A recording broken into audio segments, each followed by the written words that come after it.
What is going on, everybody? Welcome back to High School Never Ends, a pop punk dad podcast. I'm Wingman Steve. And I'm Chris183. And we have a brand new Movie May soundtrack edition episode for you. Just to recap, if this is the first one that you're tuning into, we've done Movie May a couple of years in a row, and we usually focus on music-themed movies. And this year, just a slight curveball to that. And we're going to focus specifically on soundtracks. And we have a very interesting one coming up. Chris, I believe that you picked this one, so you can intro it and intro our guest. Take it away. Yeah, so this was from a movie that if you were a person, an individual, I'm not going to say guy, because guy or girl in the late 90s that was interested in comedy, then you probably were aware of a little show by the name of South Park.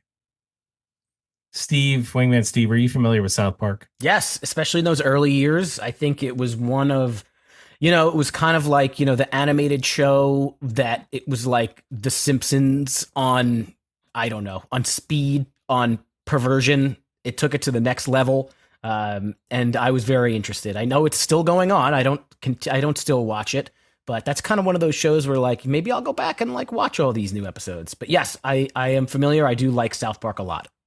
So the guys that put this together what was their names? It was Matt Stone and Trey Parker. Okay. Trey Parker. Correct. I don't know. What do I know?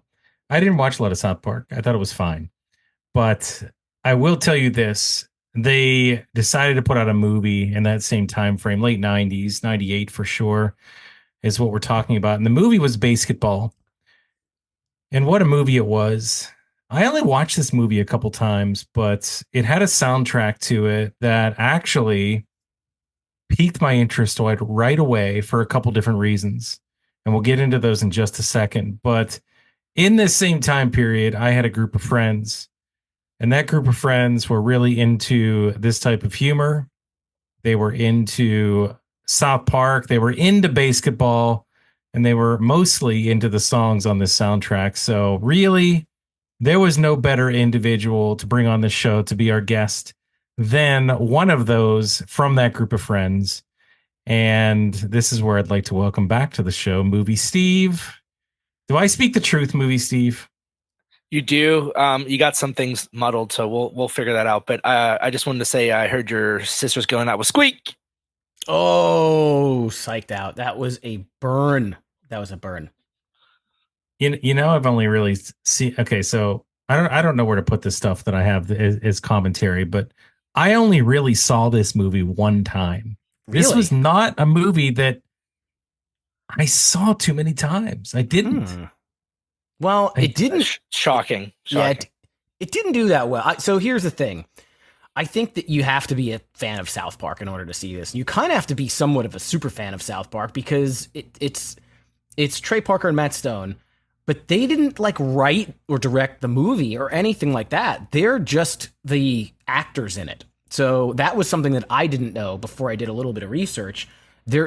They basically just, I don't know if it was written for them, but they're kind of just the actors. Movie Steve, am I wrong? And welcome back to your third annual Movie May episode. Congratulations. Yes, thank you. Yeah, so the Zucker brothers who did Airplane and Naked Gun and all those other movies, they had this great idea for a movie based on a game that they actually created when they were kids called BASEketball.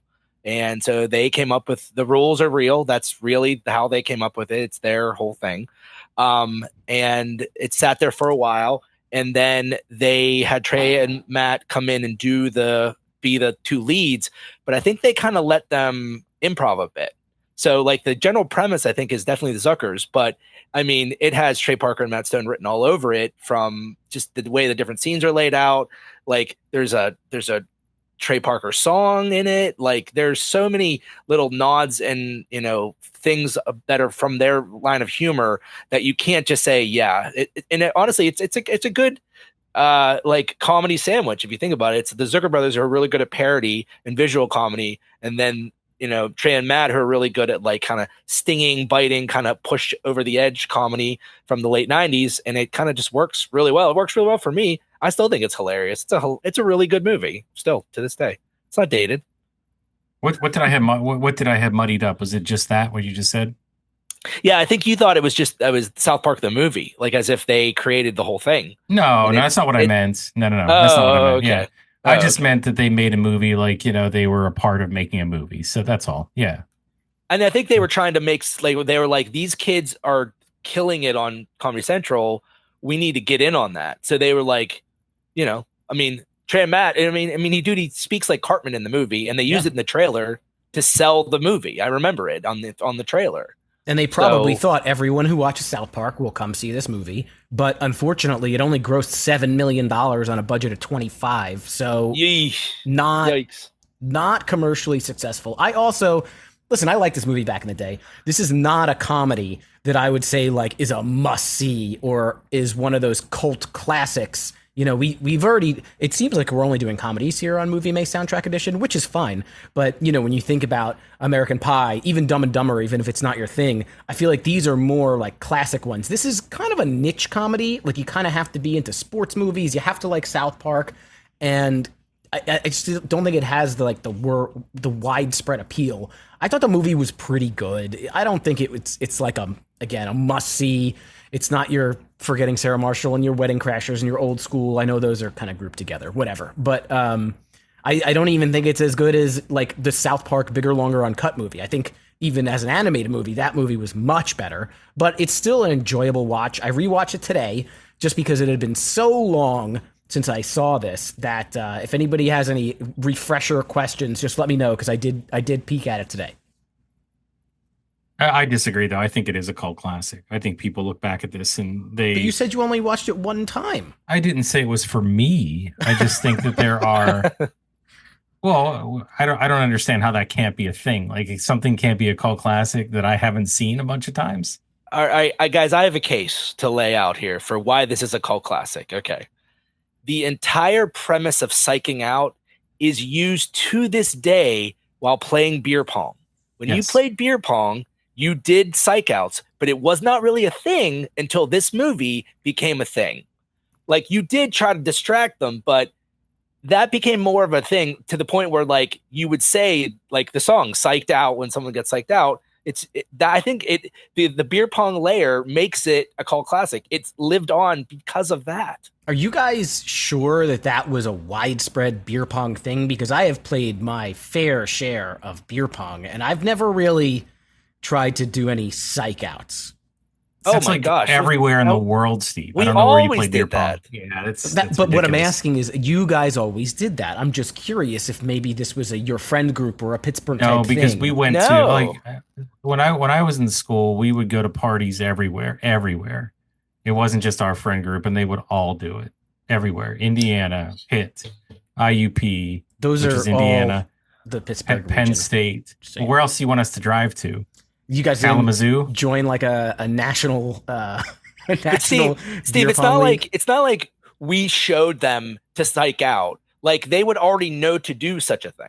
Okay, maybe that just wasn't in my my beer pong circle then. But you missed out because if you played against a girls team, there may be some flashing, there may be some cleavage. I mean, things happened. I'm not saying that something like that may not have ever happened, but it wasn't as obvious as like Psych Out is a part of beer pong, which stems from the Psych Out in BASEketball, whereas that's an element that could come up in every game. Like if you're going up against people that are intoxicated or just very outgoing or females that want to be silly and do things like that. Like I'm not saying that would never happen, but it wasn't like some sort of designated part of the game where someone's going to psych you out when you step up at that table. It happened 99% of the time. Yeah, you're playing it wrong. Yeah, unfortunately, I don't know where you play beer pong, but I feel bad for you. I never got invited to the Chris 183 Beer Olympics, so I don't know how you guys did it. And we would have. Pittsburgh, you would have been invited for sure. Actually, I may have been invited to one because I think that was still going on when our friendship started. But it was far for me. Matt Keelan joined that for several times, and you know him, correct? We can drop names, right? No one knows who that is. Look him up. Just look first him name, up last name, no problem. Look him up on Facebook, please, everybody. Cut that. I don't care. I don't care, but yeah, this is a cult classic. I mean, you know why it's a cult classic too is because look at the lasting power of South Park. I mean, it's in when you think of pop culture, I mean, you have to put South Park in the top 5 things. If you say South Park to anybody, I guarantee you that probably 9 out of 10 people know what that is. 9.5 people out of 10 know what that is. So I think there have been a lot of people. Again, cult classic doesn't mean like a smash hit, billion-dollar movie, but it means that there are a lot of people that really, really love the humor in South Park and went back to check this movie out and think it's just as funny. So let me ask Maybe it's you, not the best comedy in the world, but if you're really into that type of humor, their brand of humor, then you're going to like this movie and you're going to really enjoy it, regardless of its faults. so let me just ask. I'll just pose this question just to be fun.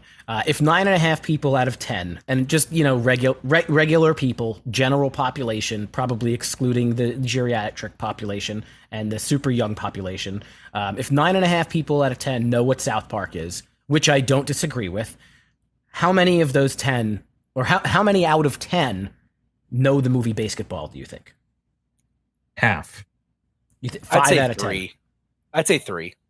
I think I go a little closer to movie Steve. Okay, so you're going 4 then, one in between. I might go 2. Yeah. But even 2, 3, it doesn't matter. That's still a cult classic. Like that does not mean that it's not a cult classic. Well, it might If mean it's it's- a cult film. It's not a cult classic unless it has like a real deep Incorrect. following. I mean, I'm Incorrect. sure there are people that are very much BASEketball fans just as much as they, because remember, there's a crossover. There's people that like Zucker Brothers stuff, and that's this, and there's people that like South Park stuff, and that's this as well. And there's people that just like Trey and Matt, and that's this. Because there's people that like not really into South Park, but they like Orgasmo, or they like what's the other movie? Like trying to think, they made other movies. Trying to think what the other one was. Oh, Team America. Oh, yeah. that was a great movie. Yeah. Which is So, probably also a cult classic. And I want to say that they used to run this on Comedy Central kind of regularly back in the day. I mean, they don't anymore, but I remember there was a time they used to. And you know what? Like that's probably and let me explain to you my first declaration here about not seeing this movie too much. So here's the thing. Like you're talking late 90s, 98. This is probably is this before DVDs really hit it? I don't think I mean I definitely didn't have a DVD player in 98 at all. As a matter of fact, I remember having a top-down VHS loader when I went up to Penn State in 99 and thinking that was the best thing I could have ever gotten because that was like a hand-me-down. But okay, so that said, there was no DVDs, there was very, very few. I didn't really go out and buy VHS tapes. I didn't. That wasn't my thing to do. So I was just going to say, like, I had no way of really watching this movie outside of the theater, and I definitely missed it being away from home. And I know you guys probably saw it in the theater, or maybe some of us did. I just wasn't around for that, and I didn't see it on TV, but I do remember seeing bits and pieces. So I bet you that's where I saw the bits and pieces of it. And then later in life, I think I saw it one time, maybe when we lived together, Steve. I don't know, but that's all I really have in terms of history with the actual movie. Do you know if that did well on VHS, like rental? I wonder if it had legs in the rental market. Oh, here we have the CEO of Blockbuster Video that we just picked off the streets of South Los Angeles. No, I'm just kidding. No, I don't have any of that. I mean, because that was the thing. Remember, movies would come out and they would do terribly, but if they were a good comedy, like I'm thinking like a Van Wilder, something like that, where like it did okay, but in the theater, but then it would have legs on DVD and VHS rentals. Sure, that the one that comes to my mind in that respect is probably like Half Baked. All the stoners got that on. I bought that probably used at Blockbuster on DVD and watched it a million times. The most stolen movie from Blockbuster Video, Friday, which is literally they said that was the most stolen VHS. It was Friday. And look, I think Half Baked is not even funny at all. I think this is much funnier than Half Baked. I don't think I'd agree, but I just have a lot more nostalgia with Half Baked because I was a big pothead in high school and college, so I related to that one, I guess, a little bit more. But neither bad. I enjoyed this movie back in the day. Again, there are like comedy movies where I could recite the entire thing for you. A lot of the Mel Brooks movies, a lot of those R-rated ones that came out in the early 2000s. But this was just one that was like, okay, that's a funny movie. I'll watch that every now and then. But it wasn't one I was like obsessed with. Uncle Buck. Uncle Buck. Do this. Look at it instead of it being the Trey Parker and Matt Stone movie. Look at it as just a straight parody of sports in that era. There's that whole sequence at the beginning of how they talk about how sports was getting boring and the contracts were getting ridiculous, which is actually very true and has become more true now. Yeah, I said what I was saying. Actually, it's in my notes that this film's kind of prescient in that it kind of really hits on certain things that are actually happening right now. But like the names of stadiums, like Kotex Arena and all that stuff. Like, yeah, that's a legit beef. But instead of like our society going no and this new sport rising, although pickleball, I mean, let's not talk poorly on pickleball. But what I'm saying is it's like, this was the Ocho before the Ocho, if that makes sense.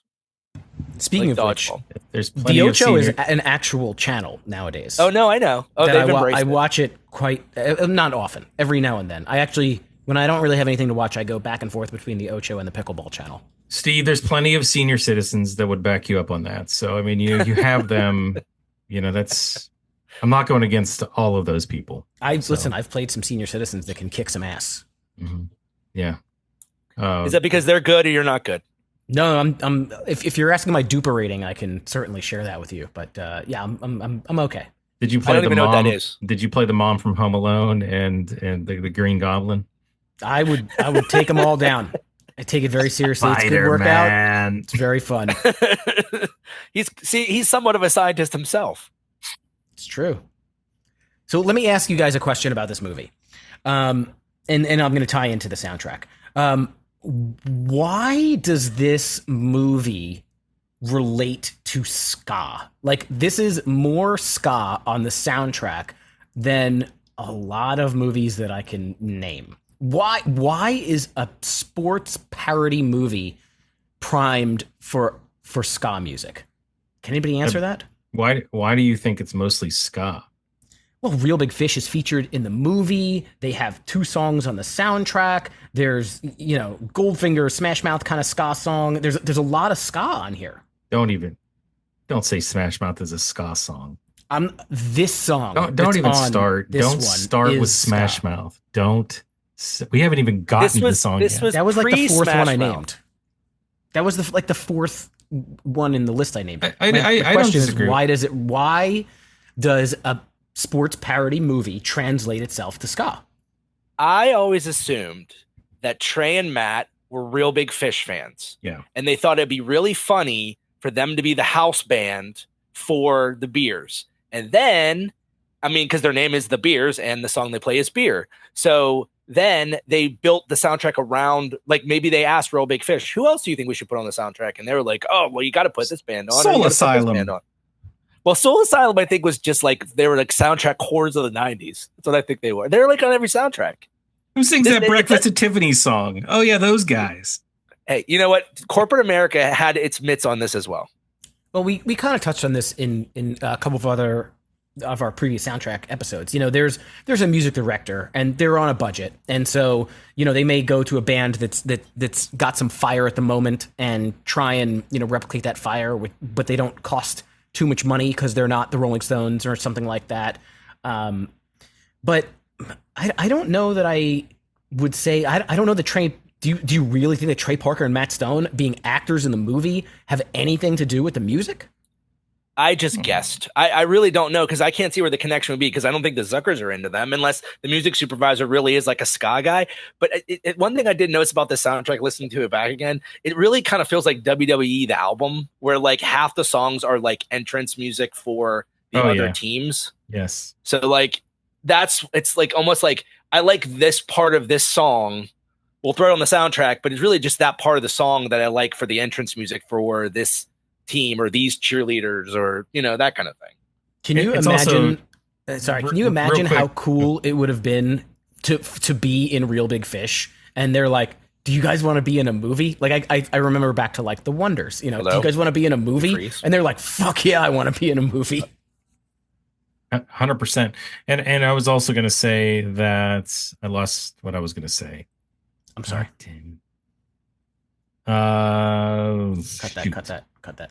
I forget. Yeah, but okay, so let's go back and I'm not trying to debunk you, but I'm just You trying there? to think about this. Yep, we got you, Steve. Can you hear me? Yes. Yes. Sorry, I like froze for a second. My bad. Okay. So if we have 13 songs, 1, 2, 3, 4, 5, 6, 7, 8, 9, 10, 11, 12, 13. It to my counting here, we're really only talking about 1, 2, 3 ska songs, maybe? Like Cherry Poppin' Daddies, is that ska or is that like that swing movement? That's not ska, is it? I think Can we say it's more Yeah. horns? Like a lot of horns, and every song has a lot of horns. It's not necessarily ska. It's like there's definitely a lot of horns in all these songs. Like, and all jokes aside, maybe all jokes aside, I don't think like this Smash Mouth song's obviously a cover. I don't really There's know. a lot of covers on this album. And you know what? That's another reason. So let's go back to the original question: is why I chose this or why we chose this. And I'll tell you right now, like I was sucked into this one by one song, but I also was sucked into it because when I went to pick up this album off the shelf, I was going there because I really wanted to have something with that that Take on Me by Real Big Fish. I loved Real Big Fish at the time. They're one of my favorite bands, and they still are. So the fact that they were doing this song was amazing to me, and I needed to have this album. And I'll tell you about my commentary on covers by these types of bands when we get into that song to start it off.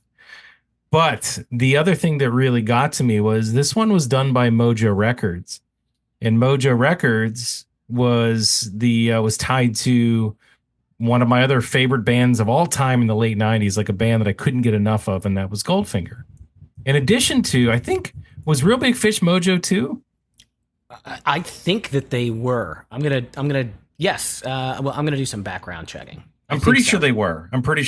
But I can't say for sure because I don't have one in front of me. But I know for sure Yes, they Goldfinger were. was. Okay. Well, does that explain the soundtrack then? I mean, actually, bands might be on that label. Yes, that actually is a very good connection. If this was put out on Mojo Records, they may have pulled in some of their. So actually, looking at Mojo Records, Cherry Poppin' Daddies was part of Mojo Records.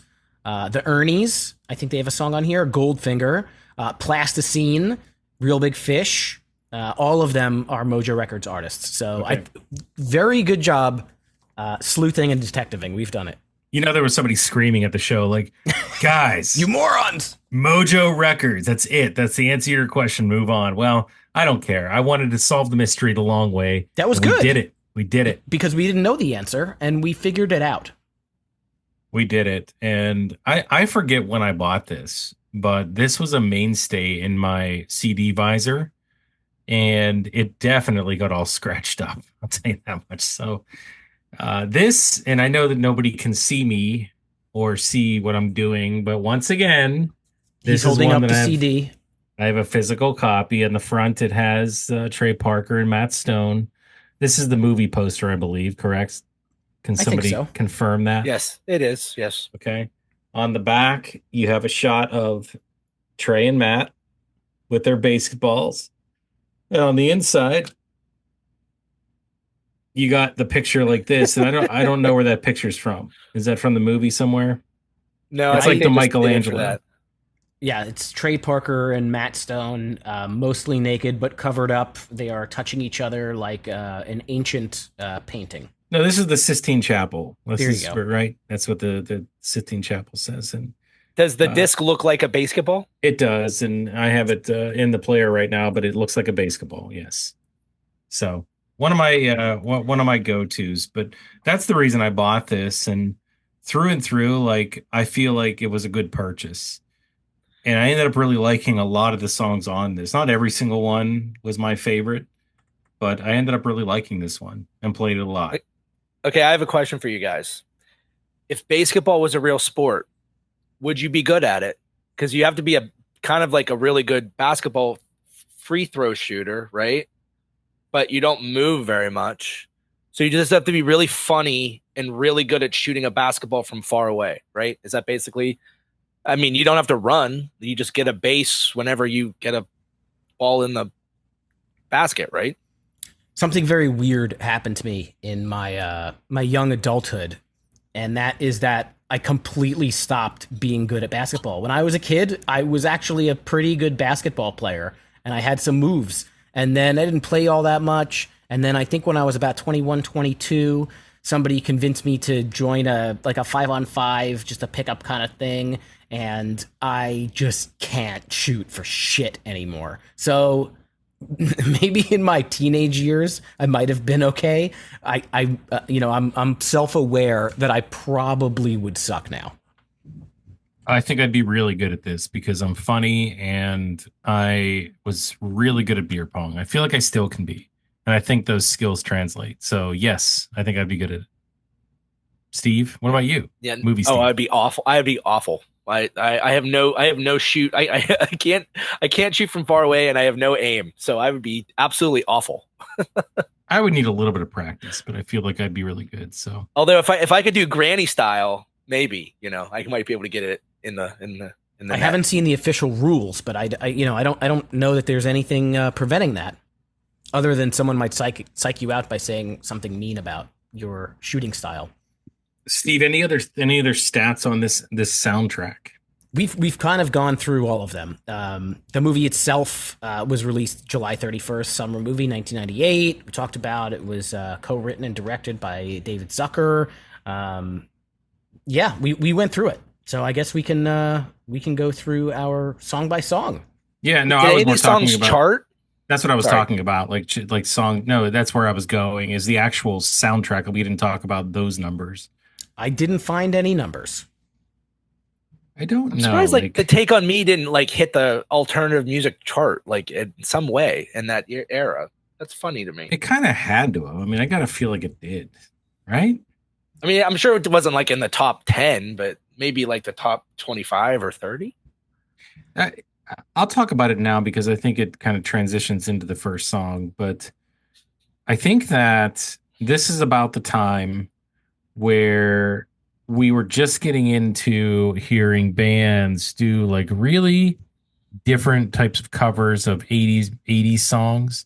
So I think, and again, it probably didn't start here. So if you're out there saying, no, it started here instead, don't get all mad. But with Limp Bizkit Faith, that was one of the first ones that I can remember that it was wow, that's like an 80s song. And now it sounds super different. And at the time, obviously Limp Bizkit was cool to listen to. For some, it's still cool to listen to. I wouldn't want to take that away from you if you're a fan.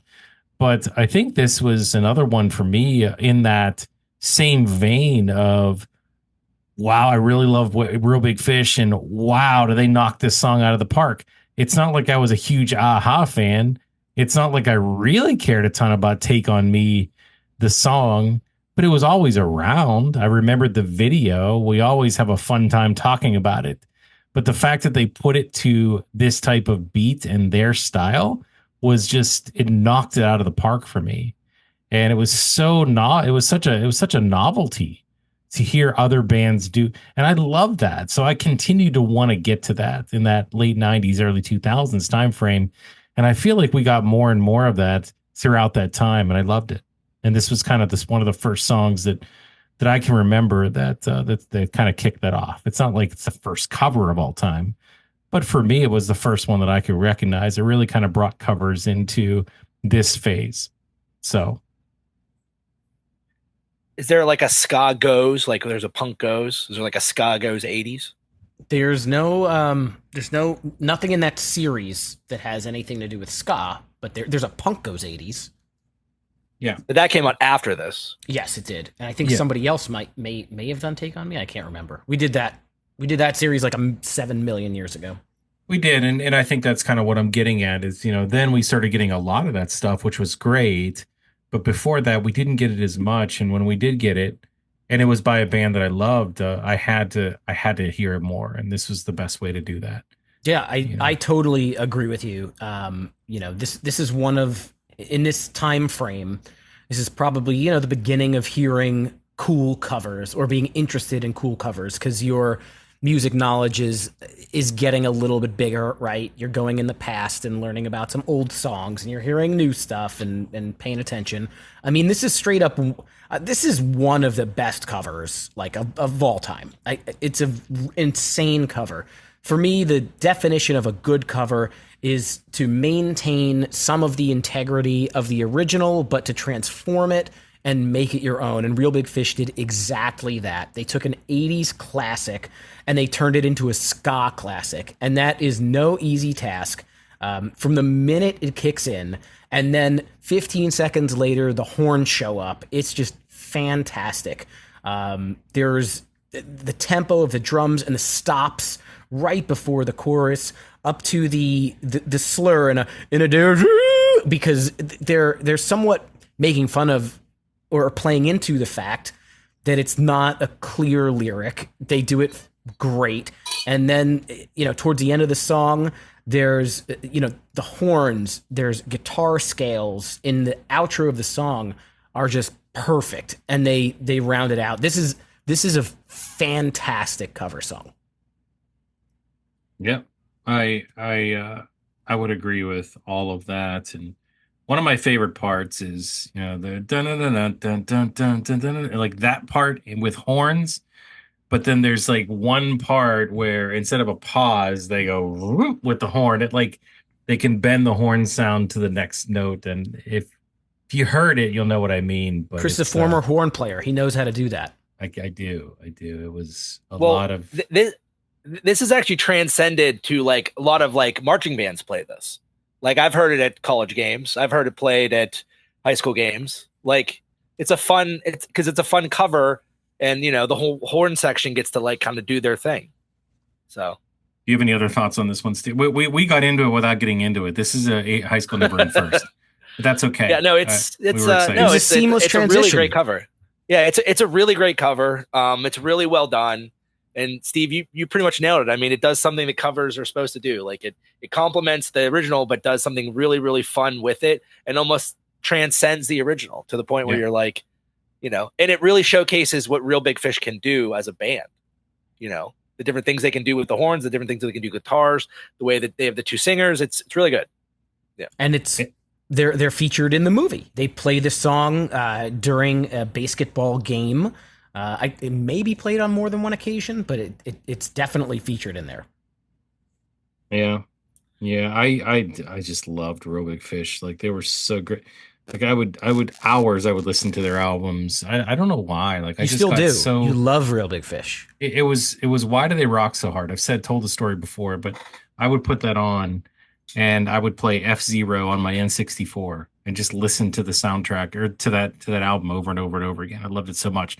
But the only other point that I'll make, and this is kind of reinforcing one of the things you said about them kind of making fun of the song, but that's Real Big Fish, right? That's the comedy they bring to things. I mean, they're kind of like a comedy ska band in a way, but they're not. They're serious. It's really fun the way they kind of meld all those things together.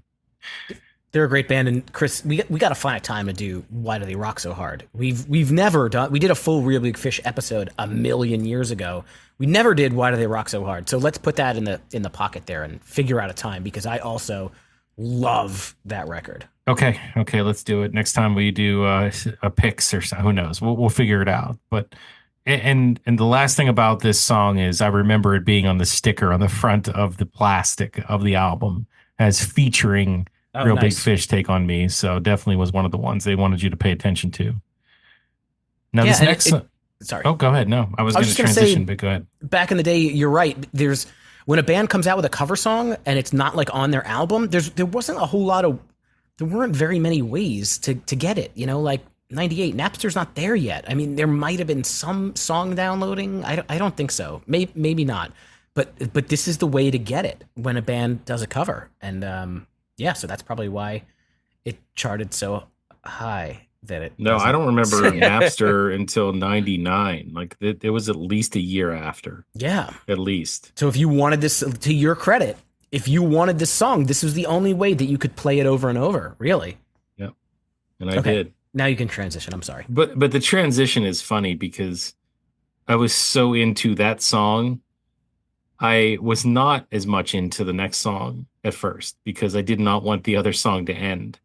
And when it did, and the Nerf Herder song come on, "Don't hate me because I'm beautiful," like it came on, and I'm like, I just want to go back and listen to "Take on Me" again. So I would skip backwards all the time or skip forwards. I wouldn't give this song a chance, and it was just the factor of it being where it was at.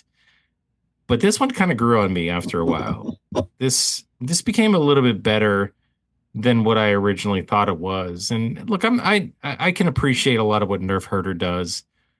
Kind of a jokey band, right, in a lot of ways, but definitely some solid stuff. I don't have any other albums, or I'm not a huge fan either, but I've heard, the popular things. And this one really is interesting because I think this goes back to Movie Steve's point of it being, it fits this movie. Like it fits what you would think that Trey Cool, Trey keeps saying Trey Cool, Matt and Trey would pick. Nuts isn't Green Day.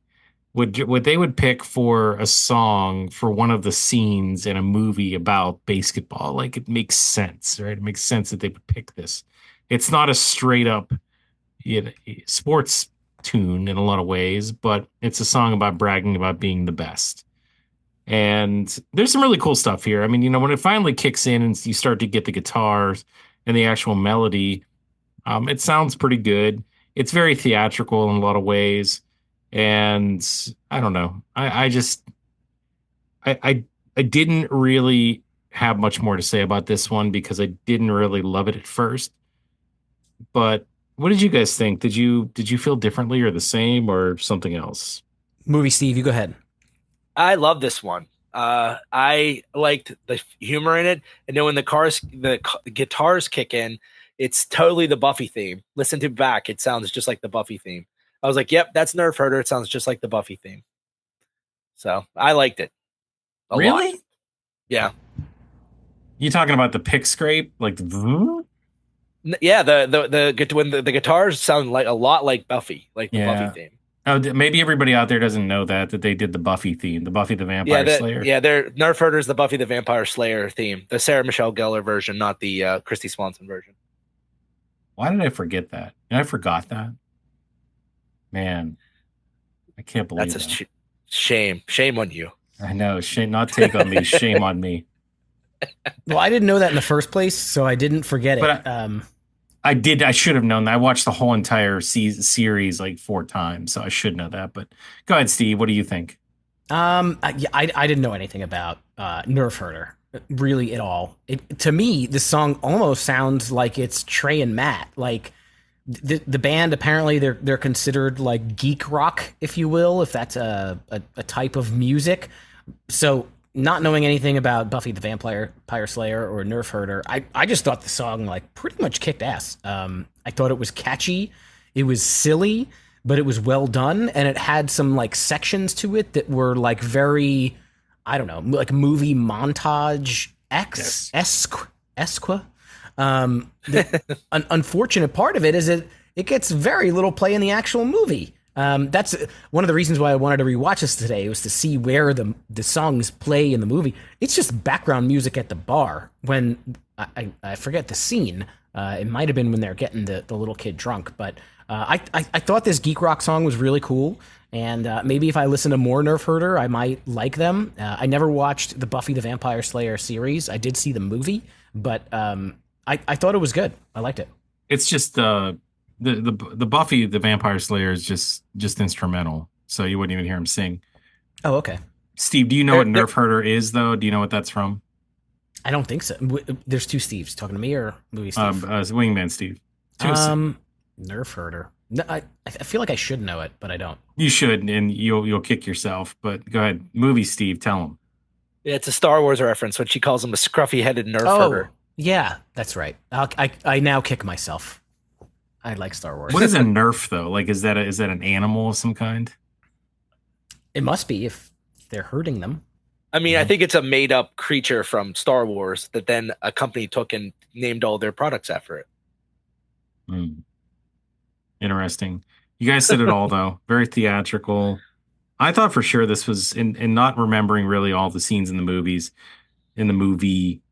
I thought for sure this had to have been in like some sort of epic scene with them playing basketball, but the fact that they didn't use it there, that's surprising. I That's think a surprising. lot of not even every song on the soundtrack could I even point out in the movie. The song, the movie is very, again, not focused on the music other than the few points. So it's funny this one was not free on Amazon, but the only place you could stream it is on Amazon Prime. And when you watch something on Amazon Prime, there's that thing where if you kind of like hover on the screen, it not only tells you all the actors, it gives you fun facts, and it tells you what is playing in the background. So anytime a song was playing, I was just checking to make sure. But I would say about half of them didn't even pop up. So we'll see as we go along. Maybe this is like music inspired by. Remember they used to have the soundtracks like music from the movie and inspired by the film. Music put together to try and make extra money off a film that failed. All right, so movie Steve, did you know that this next band had more than one song? Well, I do now. No, and this one's not very good. Although it was surprising. Like it didn't sound like that, you know. So I don't know. You think every song they sing sounds like Breakfast at Tiffany's? Is that what you're saying? Like they should just basically just do remixes of that song for all their songs? Yeah, why not? Is that what you think? By the way, this one is not on Spotify, everybody. So if you really want to hear Tonight by Deep Blue Something, I guess go to YouTube or somewhere else because I found a BASEketball playlist that had a bunch on YouTube that like had them all listed on there. You got to watch the video, but it was there. Okay.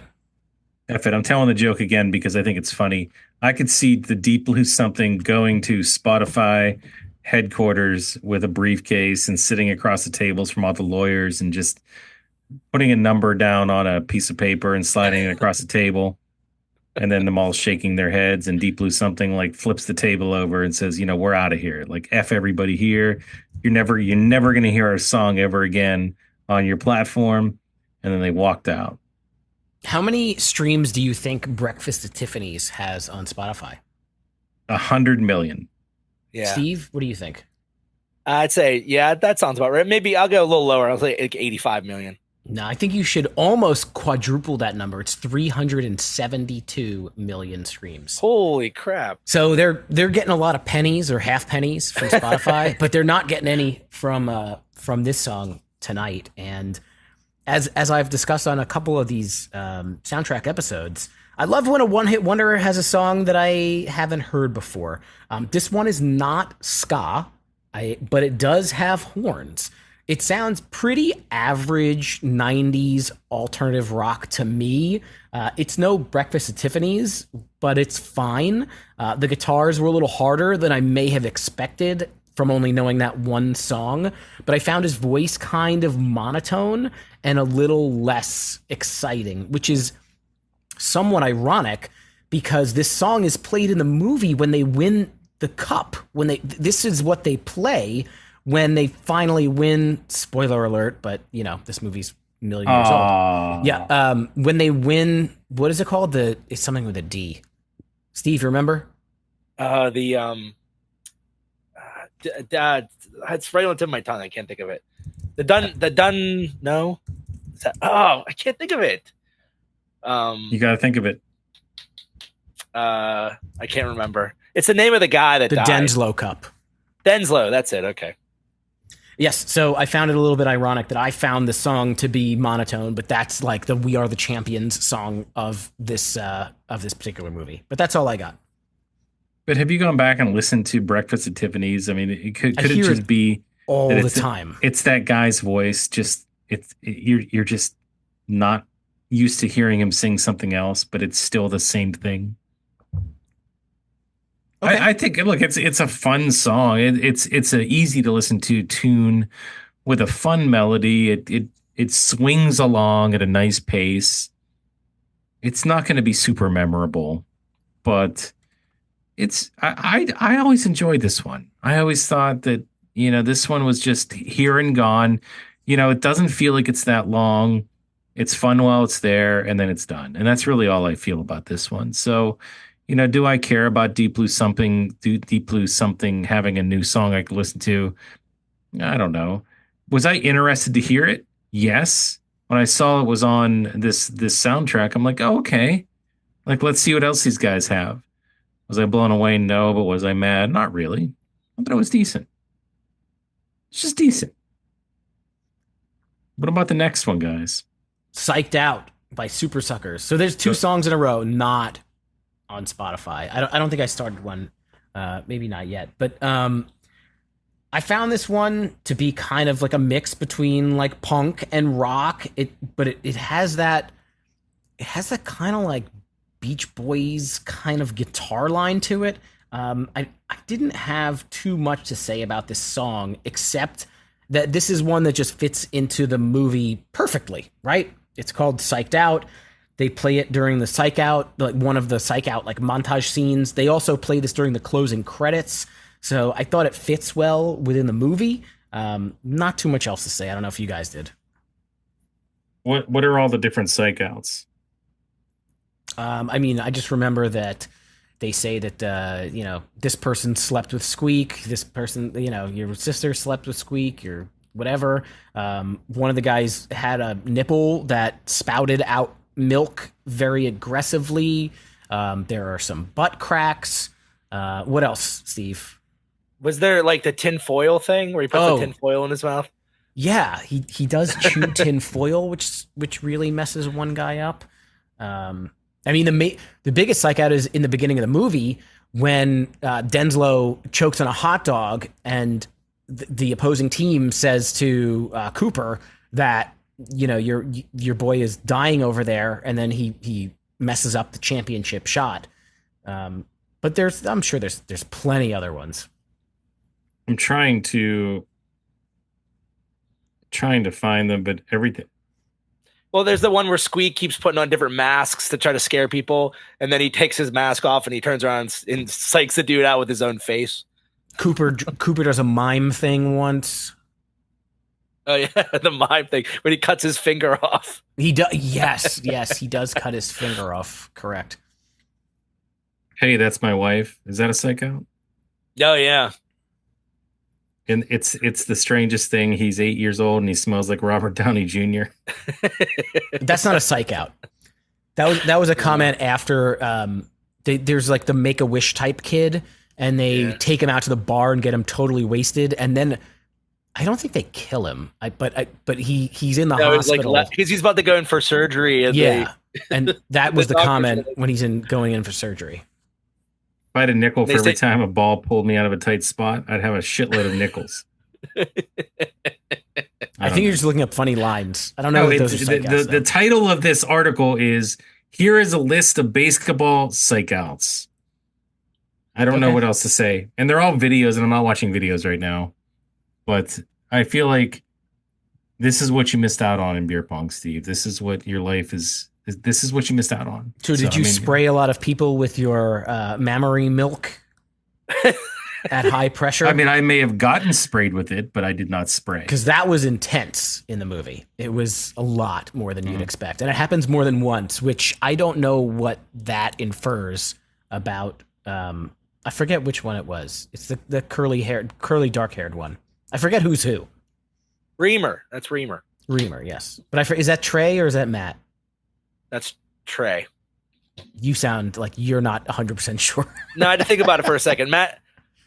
Trey Parker is the blonde one. Matt Stone is the curly haired one. See, opposite. I had to think about it for a second. Look, I was a very competitive beer pong player. Steve will tell you it probably ended friendships, but so like this kind of song was right on my alley. I loved it. I loved the Psych Outs. I loved the song. It fed right into that. There's nothing that I hated about this one. It was, like you said, it was kind of like a punkish type sound, to it. I was into that. So it's the late 90s. It may be a little bit more alt than punk, but I thought it was a cool theme, and I definitely used it a ton. Movie Steve? I mean, yeah, I thought it was really great. I thought it was heavy and the chorus was good. It fits for the movie. Like it fits that montage so well that when you hear it, that's all you think about is the montage if you've seen the movie a bunch of times. But I don't think I'd like listen to it all the time. Like I don't think the Super Suckers are going to be like on rotation on my Spotify playlist, especially since they're not on Spotify. So Whatever happened to them? Where'd they go? well, they sucked too much and that was the end. Remember that one song that it was like, "Who sucked out the feeling"? Remember that one? No. Who sucked out the feeling? You don't know that song? I think you made that up. That's not a real song. Yes, it is a real song. It is. Go. Then you're doing a horrible rendition of it because I have no idea what you're talking about. Who sucked out the Super Suckers feeling? are still a current band. Oh, there you go. They were formed in 1998. No, 1988. Wow. And they do country rock. Am I looking at the right band? Guys, they're playing at the Craft House Stage and Grill in Pittsburgh on Sunday, June 22nd. So you could investigate for yourself if you want to see what these guys are actually up to. Chris, you could get that CD signed by them. This can't be it. The guys in the band's name are Marty Chandler, Christopher Von Stryker, and Eddie Spaghetti. Is that? I don't know, man. I think we're missing out. Maybe the Super Sucker should be on my Spotify playlist. It's a metal Marty Chandler. I got to see this Eddie Spaghetti. What day is that happening? June 22nd. Is that what I said? Yeah. I'm a few web pages away from it. They were described as the bastard sons of Foghat, AC/DC, and ZZ Top after being weaned on punk rock. That's what they're seen as. That actually sounds good. Like a good, yeah, I'm game. Sure. All right, let's get more into this guy. Their website says they're the greatest band in rock and roll in the world. Listen, I'm a big fan of what Mojo did back in this time frame. So if they were on Mojo Records, then they were on Sub Pop. They were not on Mojo, I don't think. Unless that's what they're on now. But Sub Pop is that where Nirvana was? Yeah, Pearl Jam, Soundgarden, all those guys. Yeah. And probably Soul Asylum. Check them out. Let's go see what Eddie Spaghetti has to offer. I like it. But I don't know about this next one. Did we all talk about Super Suckers? Are we done with that? Yeah, let's move on. Yeah, so last scene. So this is the way that I imagine it is they went to the store and were picking out a name for their band and like names like and we just use this. I'm going to use it again. Elastica were gone. Verve. They couldn't use that. Kylie Minogue, like nothing was available, right? So they went with Plasticine, which doesn't it feel like this should be a band like that should be like in a Milo Jovovich movie or something like that? Like it feels like it fits with that. I just pictured the guys from Blur. It seems like they'd be like the guys from Blur. Like an offshoot of Blur. Yeah. But I mean, they actually say the name of their band in this song. They do. Why do they do that? I don't know. Self-promotion. It'd be like, what if Pearl Jam did that? And they just said, "Oh, Pearl Jam, I'm still alive." Like they do that? I mean, I'm sure they're not the first band to do this, but it's just they just throw it in. Like, do you think maybe they wrote the song first and then they use that lyric and they're like, "Ooh, Plasticine. Let's just use that as our band name." Do you think that happened? Are they saying "love it" when you say ice cream? Is that what they're saying in the song? Ice cream? Are those the words? Maybe. Could be. Nobody knows. Did anybody listen to this song? I did listen to it a couple times, actually. I didn't look at the lyrics. I got the lyrics here. So what are you saying? What are you asking? I love it when you say ice cream. I think you're right. I think they do say I love it when you say life's free. I I think that what you're reading is written by somebody that heard it wrong. It's written by Lyric Find. That's like some kind of robot. I mean, look, there is no comparison to the human ear. The human ear is a fine-tuned machine, and I think that I hear ice cream. If you go back and listen to it, that's what he's saying. So he's talking to somebody that loves ice cream that much and loves it when they say that. I love ice cream. That's it. Yeah, sure. It's great. Delicious. You don't disagree. You don't agree. You just nothing. There's just zero. I can't hear the line in my head, so I can't Neither can speak I. to it. But this is a podcast. You're supposed to respond to me when I talk.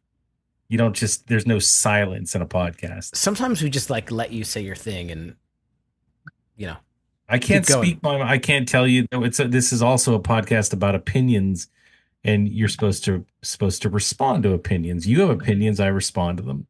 So go ahead. Talk about this song, Steve. You didn't say anything yet. Steve Wingman. Wingman. This song by Plasticine, it has a kind of a darker rock sound to most of it, with like these small sections of like sunshine. It's a song of sections. There are like sections that remind me of like Nine Inch Nails and Stone Temple Pilots, and then there are like electronic parts, just like lots of different stuff. There's definitely a cowbell in there, and I think that I kind of dug it all. I thought this was a really cool song. Never heard the song or Plasticine, but I really enjoyed listening. And I have a little movie, Steve, you go, and then I have a game before we go. Very short game before we move on to the next one. Well, I mean, honestly, this is again like that WWE the album thing. Like, I believe this is one of the entrance themes. I want to say it's for like the naughty criminal cheerleaders. I want to say it's from there, but it's one of the teams. It's their entrance music, the one piece of it. I think it's the beginning of it, and that's why I thought it was on the album. I was like, that sounds like a good piece of music we can use for the entrance theme. So just throw it on there. But maybe Plasticine's on the Mojo Records. I don't know. Yeah, I wasn't a fan. They were on Mojo Records. Guess, this is my little mini game. Guess how many followers Plasticine Official has on Instagram? 6. I'm going to say like 5,500. Well, Chris is definitely closer. They have 91 followers, so I don't think that wow. Plasticine is really on the scene. I was closer. That's really with that bad. Goal. If this were Price is Right rules, you won by a mile. I was closer with that going over. So wait a minute. So are they not a band anymore? Because if they are and they have that many followers, that's really bad. I don't know if they're still recording music. They don't even have like a Wikipedia page, so I couldn't tell you. Perhaps actually there was something that was released in 2020, according to Bandcamp. So they're probably still a band, yeah. You can buy for $50 the Plasticine Movie Maker Studio. I don't think that's the same thing. That's something else. Actually, no, I don't think they released anything in 2020. I think they just put the shit on Bandcamp in 2020. They needed a couple of bucks. Plasticine is a soft, malleable, non-hardening modeling clay that's popular with children and artists. Cool. Did you know that? Does it come in lemon yellow? I don't know. Lemon yellow seems weird to me. Why would they? What's a lemon yellow girl? Why would they say that? I mean, what does that mean? I don't know. Are they being racist? I don't think so. I don't think anybody from Europe can be that. I feel like that means something else. Maybe it's an ice cream flavor. Maybe that's why they're saying that. Well, then that goes back to your whole theory about the ice cream lyric. Could be. Are we talking about the same song? Oh yeah, it is. You know what we should be talking about though is the next one, and that's Soul Asylum. Soul Asylum. We have to. Heavy hitters. Listen, everybody needed a new Soul Asylum song in 1998. You know you did. I did. you can only listen to Runaway Train so many times. Hey, they do have some bangers. I'm not gonna lie. Misery Inc. is a good song. And Yeah, that came out Black later. Gold. You like Black Gold? Black Gold is there's a lot of good songs off that first album. They're a Yeah. 4-hit wonder. That is for sure. Don't forget Here. Somebody to Shove. Oh yeah, Somebody to that's a good song, shove. There you go. Why does everything have to be a wonder though? I don't know. It just sounds right. Hey, so what would you think about Real Big Fish doing a cover of Runaway Train in the style of Real Big Fish? I would too. Only be if they have totally the down. video. Only if they have the video with the lost children. I don't know if that works. I don't know. I if would be that down to works. hear what they did. Real Big Fish are geniuses when it comes to covers and basically everything. On a positive note, I heard that they found a lot of those kids in that because of that video. That video right, they did. that was the reason that they found a lot of those kids. So, that's a positive for sure. But I don't think they found any kids from this song. I don't think that happened. You didn't like it? I didn't think it was it didn't really meet the standards of what I really wanted to hear from a new Soul Asylum song. Did it sound like them? Yes. Does it sound like him? And this singer, if you guys don't know Soul Asylum, it feels like he really struggles to sing words. Like he is really just struggling to sing. That's his style. That's what you go. That's what you go there for, right? That's what you. I mean, he's very skinny. It doesn't look like he eats a lot, so maybe that he is struggling. He could be, but that's what people really want to hear when they hear Soul Asylum, is that just screechy voice that he can bring to the table. But I just think the song kind of was average. It wasn't exciting. It was just average. Steve, did they use this song in the movie that you saw or heard? Do you remember? Couldn't place it. It's a background song. It's literally just a Soul Asylum is on every soundtrack in the 90s, so they have to be on this one. Do it. Maybe. And you wouldn't, would you guys disagree that this is like a background song? There's really no. It doesn't fit with any of the other songs on the album at all. I kind of like it though. I didn't hate it. I'm with you. I like it too, but it just seemed like mid. It was a mid thing. I thought like there was like I don't know all of Soul Asylum stuff. I know they're singles, and I like what I've heard from Soul Asylum. I feel like this is kind of no different. Like in the chorus there were some high-pitched guitars, and then they mix it up with like these distorted ones in the verses. I thought the chorus was pretty big and catchy. I thought overall it was a really good song. Would you listen to this song, or would you listen to Hurdy Gurdy Man? From the original Hurdy Gurdy Man, or the one from the Butthole soundtrack? Surfers? Yeah. Oh, I would listen to this a million times before that. Steve, what about you? I don't remember that song. We'll go listen to it. I mean, I know the song, but I don't remember. I don't know what you're referring to. Did the Soul Asylum do the cover of that? No, it was Butthole Surfers. Steve, do you not listen to the episodes the days that we release them immediately, and then listen to every single song that we're going through? Because that's what you should be doing. No, I have too much on my plate, guys. It doesn't matter if you've had no power for 3 weeks. Yeah, come on now. I mean, that whole week without power. Almost. You are a consecutive guest on our show. You need to be dialed in. I'm not going to make this a game, but I'm just going to say that Runaway Train, 348 million streams. Now that's the 2022 remaster. But that's a lot, right? That's a lot of streams. Do you think that they replaced, or they must have, if they just somewhat recently re-put that out as a master, they had to have added the old streams into that, right? Potentially. I don't know. How many million? 348. Yeah, that seems low. That can't. No, but they can't have had. In what year, Chris? 2022. Yeah, there's no way in 3 years they got 300 million streams on Runaway Train. That had to have combined what they had before. I think you're underestimating the Soul Asylum stands. I may be. But then there's also a Runaway Train. It says 2000. Oh, it's a live version.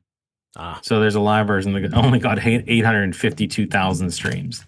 So no one really wanted to hear the that. live version. No one really. Yeah. Well, I don't have anything else to say about this song except for what we already said. I feel like it is what it is. If you love Soul Asylum, you might like this. But I'll tell you what, Steve, movie Steve, how Yes. about that swing movement in the late 90s? How about it? First of all, the name of this band is very troubling. It is a canceled name. Like that would not be a name You now. can't be a cherry poppin' You can't daddy. be a cherry poppin' daddy. That's just not sound. That's not good. Well, daddy doesn't mean daddy. Daddy just means like, hey, daddy-o, like it's a daddy. I That's understand, but hey, so teenage daughter, what band are you seeing tonight? Oh, we're gonna go see the Cherry Poppin' Daddies. You're not going to see the Cherry Poppin' Daddies. That's not happening. well, I don't think they physically go around cherry popping. No, I don't think so. Well, you never know. I mean, hey, but It like this was a is the cover popular music. It was a popular music movement. I'll tell you that much. So you never know. for like a year, not even. I mean, they made a movie out of it called Swingers. Yeah, I guess. You bought a zoot suit, so I mean, you tell No, me. I did not. If the most I ever had maybe was a chain wallet. I You had never the had a long zoot chain suit. wallet, right? You had the long one that went all No. the way down to your Yeah, knee. and I twirled it around and yeah. No, I didn't do that. You didn't have the pinstripe pants and the jacket. Definitely not. But what's interesting though is nice segue. This is a cover of the song from Beetlejuice, and Beetlejuice has pinstripe suits. So Yeah. was he part of the swing movement? I thought remember when you first met your wife, one of the first things we all did together was go to this bar that did swing dancing. No, And you were like, you did that swing move and you like swung her around like those guys do. that never happened. I Why swear, are I you have a inventing memory of it. things? You're making things up. That's nonsense. Steve, Wingman Steve said he went to a swing dancing club. No, I did not. Making I things up. swear, That's nonsense. I think you said you did. I'm Nope. pretty sure you said Making that. things up. Nonsense times two. Did you go to like swing dance class to like for a dance with your wife or something as like a thing? No, Did that happen? I took dance lessons for my wedding, but it wasn't swing related. Oh, you should have. Can you If I was doing imagine? a swing song, maybe I would have, but I. Could I you imagine wasn't. the crowd? I Like know if, Chris loves swing rock. if he loves if it it, so and much. I could see this happening, like at your wedding, like if this song come on, and like you put your arm out and she come over, and then you just started doing that swing dancing, and then you started flipping her around like they do. Like, don't they do the flips? Swing dancing is quite impressive to see. Yes. Yeah.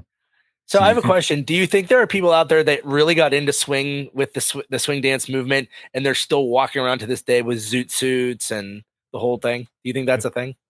Wasn't it like the sideburns with like the something like the lightning beard? Was that a swing thing? Yes. Yes. Yes. Did you have a lightning beard, Steve? I did not. It took me a long time before I could grow a beard. I was like 30.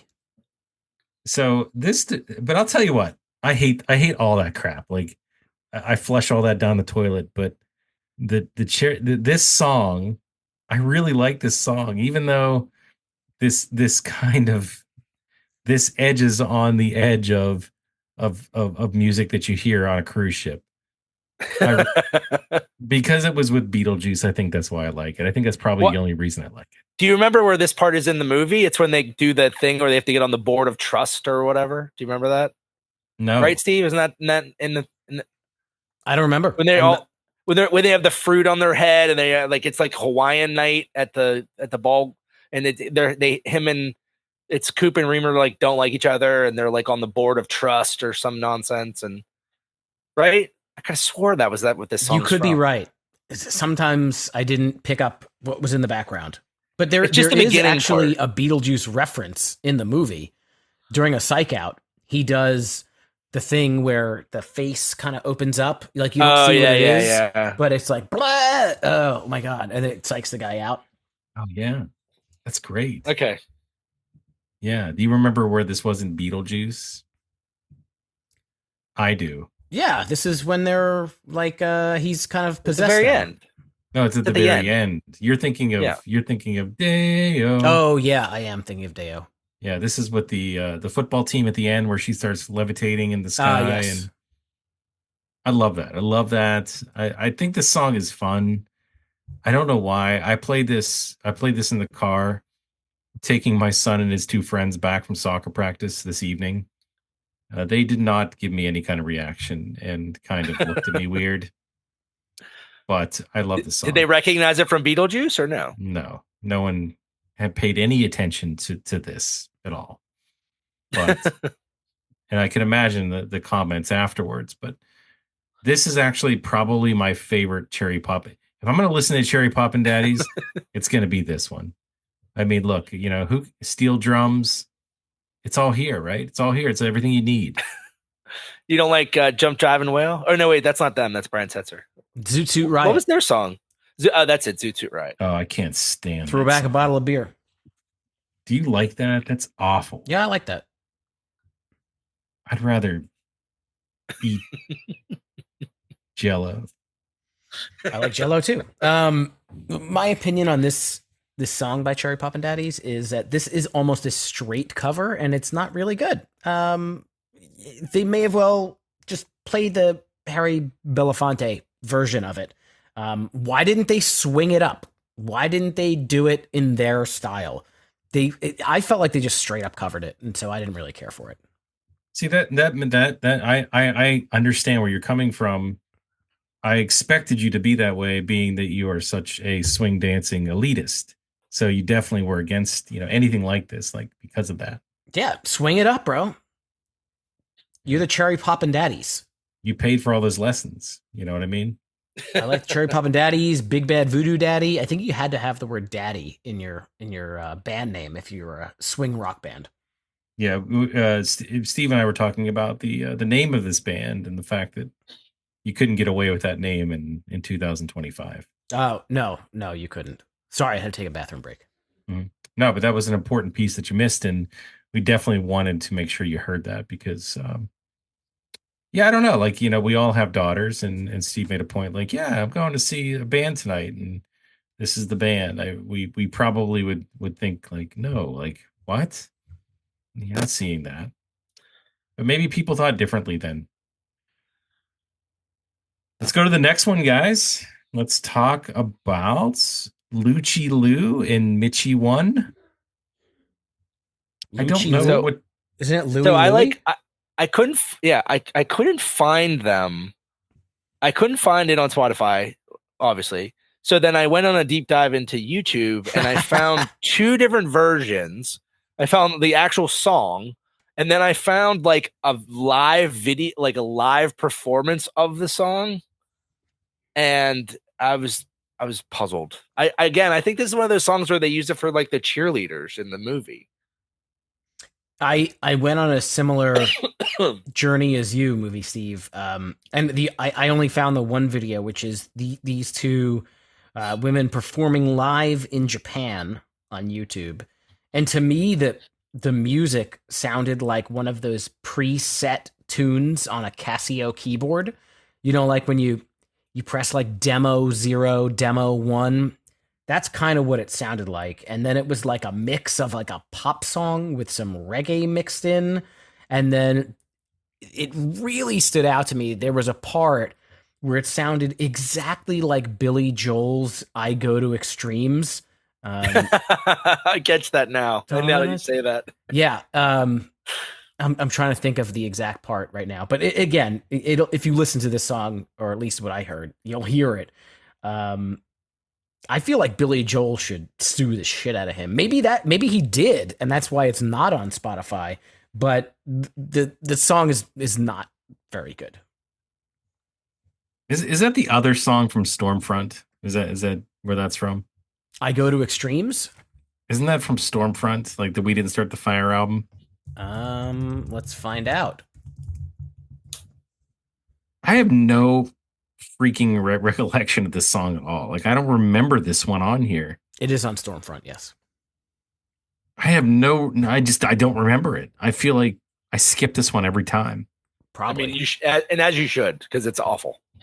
Would you? I mean, I always make this claim, but is there a point where you feel like this would be an appropriate song to listen to? Like, where would you listen to this? Where? At a dance club? I don't know. Would you? If you went to a dance club and you walked in, you waited all that time, you paid your money, your $20, and you walked in, and this was the song, would you stay? I would listen to this when I purchased a Casio keyboard and I was going through the demo tracks, 0 to 99. There's no lyrics on the Casio keyboard though. I will say this: just watching the video that we both saw, Steve, I can see why they were popular because they are pretty girls and they're wearing like scantily clad outfits and their boobs are hanging out. So yeah, I could see why they were popular. I would have never guessed that. Why is the honeymoon over though? What's happening here?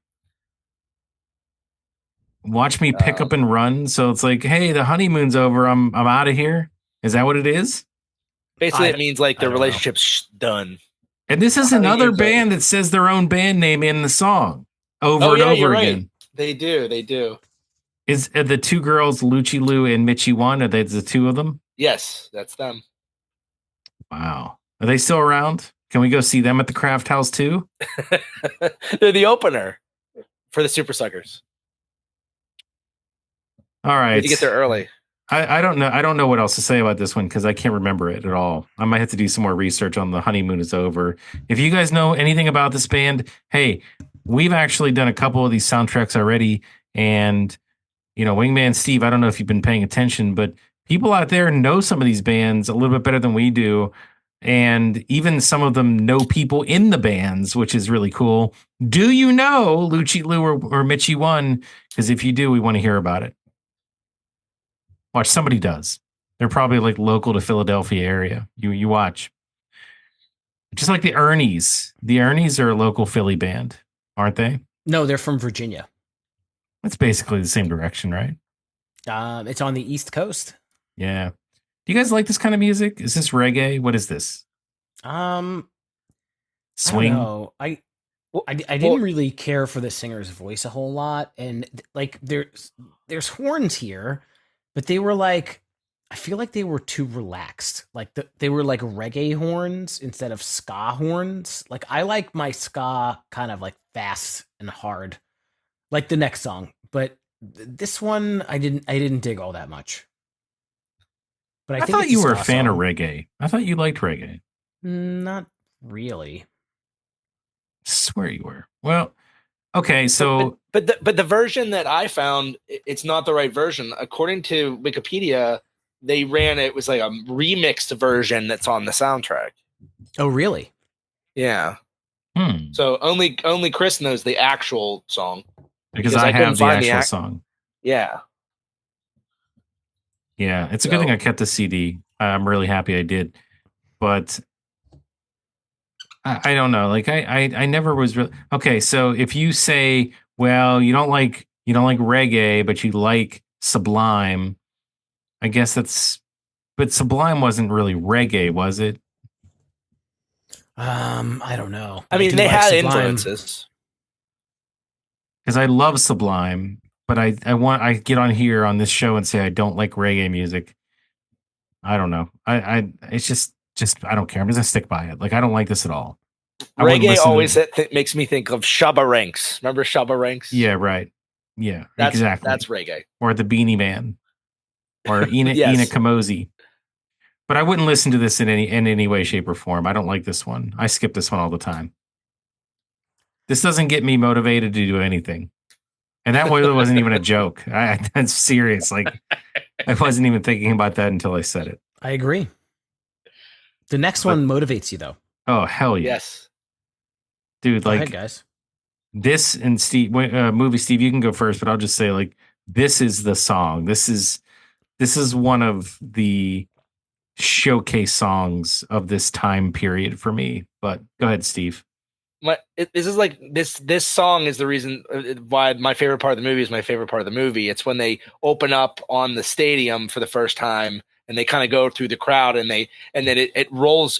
I think it starts with Real Big Fish, goes all the way around the whole stadium and then comes back to them. And then they're in that whole scene. And then in between different like setups for different things, they're playing like an accordion player plays at like a hockey game, like dun, dun, dun, like at the baseball game. And it's I think this is the best Real Big Fish song. That's I'm gonna say it right now. It's up there. It's my favorite Real Big Fish song. You can make that argument. This was on every if I was making, and I made a lot of them, mixed CDs for parties, and I know you've made them too, Steve. Mhm. I have. This was on a lot of those CDs that I made. Like I needed to have this song on that party mix CD for some reason. I feel like it didn't always hit, but I didn't always care. I wanted to hear it anyway. So It this always was a hit, big one Chris. for me. This was a big one. Yeah, I mean, listen, the opening riff, the 1, 2, 3, 4, the lead guitar, the ooh ooh oohs. I mean, this song is just fucking awesome. I mean, it's an anthem for any party, any beer pong game, as he talked about earlier, any college anything, and it totally fits into the movie because the team is named the Beers. I love how the easiest way to get a person to not bother you anymore is to get so drunk that you just pass out on the floor. And I agree that it is one of Real Big Fish's best songs. Sometimes when they play live, they play this song twice. I've seen that happen a couple of times. It's a staple. It's a fucking great song. I was just going to ask that. So, like, do they open with it? Do they close with it? Do they play it halfway through the show? How do they do it? I'm trying to remember. I think it's halfway through the set, and I think that sometimes they play it again like right after. I can't remember specifically because obviously at this point this was back in the day when they weren't as tenured. I mean, they're still tenured because they started in the early '90s, I think. But I do specifically remember them playing the song like back to back 2 times. I mean, it's got to bring the house down. I mean, it Yes. just gets the crowd going nuts. Do you It's been a think while since they've toured. well, let me ask you this. So, do you think that this is the number one stream song on Spotify for By Yeah, Real them? Big sellout Fish? is. Sellout is. Yeah. Movie Steve is right.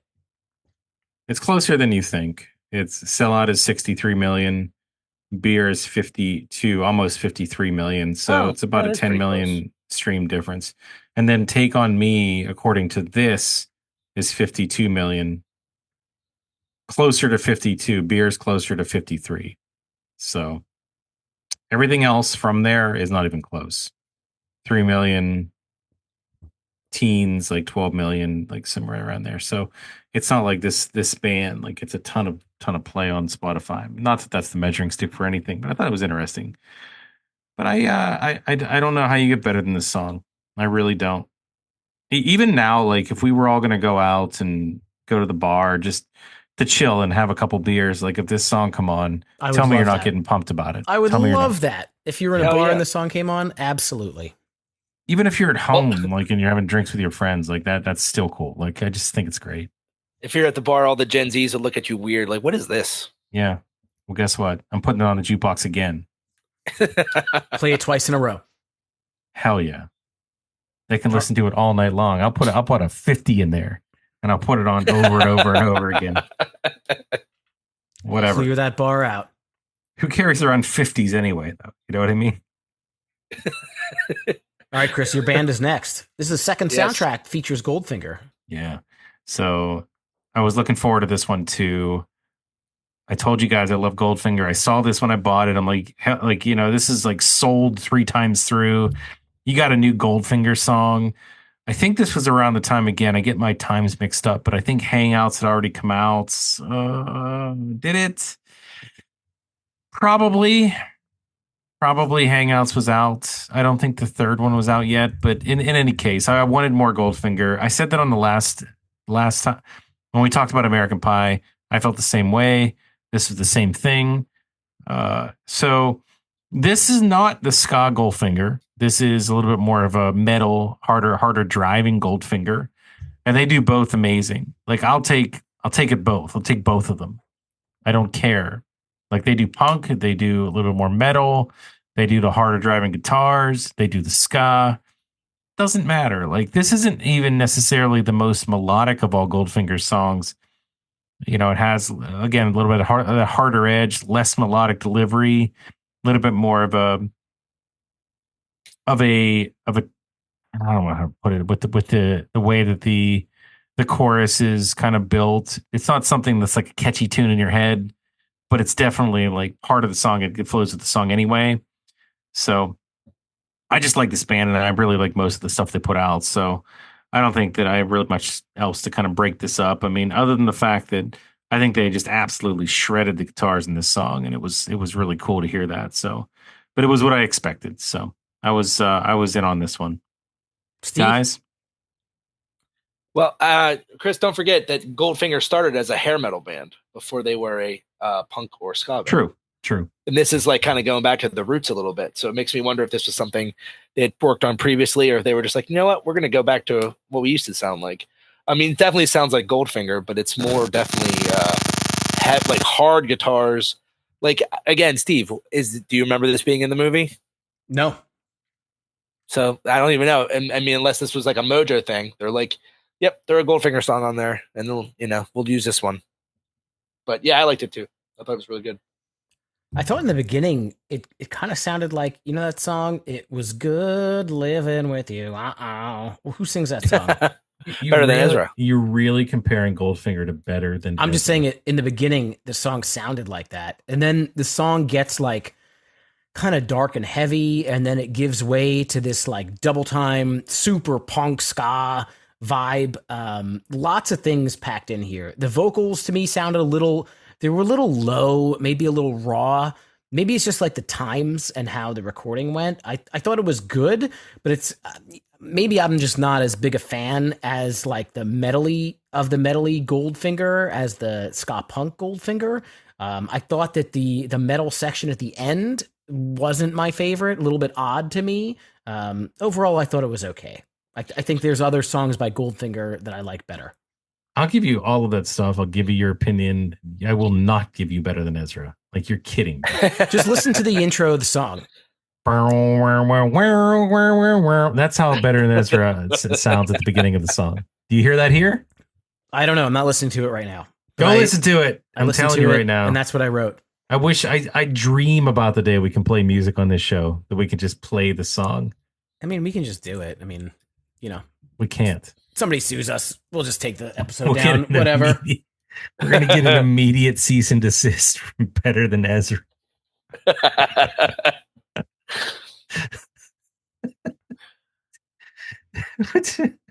Better Than Ezra's going to earn your guys' houses. I don't know why that's so funny to me. Can you imagine getting a letter from Better Than Ezra? That would be cool. Cease and desist on a podcast. I don't know. I just think it's funny. It's whatever. What do I know? I don't know anything about the Dickies either, guys. I don't know all that much about it. It's know a cover, that.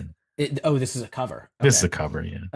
I do know that the image for the song, I just shared my screen. The image for the song is very scary. It makes me. So I know where that's from. What is that? Go ahead. That bunny is from the Twilight Zone the movie. If you ever saw Twilight Zone the movie, there's a scene where there's like the kid's watching cartoons. He has like special powers, and he cracks open the TV, and this rabbit comes out and looks just like that. Okay. Well, it's scary. It is quite scary. I guess that fits. The Dickies, from what I found, are just like this old school punk band. I'm not exactly sure what they're doing with the song. All the like ba ba ba stuff, just kind of weird. You could probably skank to it though. I know Chris likes the skank. So dumb. Steve, you know this song though, right? You've heard this song before, right? I don't know. Have I? Yeah, you have. It didn't you sound watched The familiar. Office, right? You watched The Office, right? Yes. Remember when they do the lip dub? Nobody, nobody, nobody.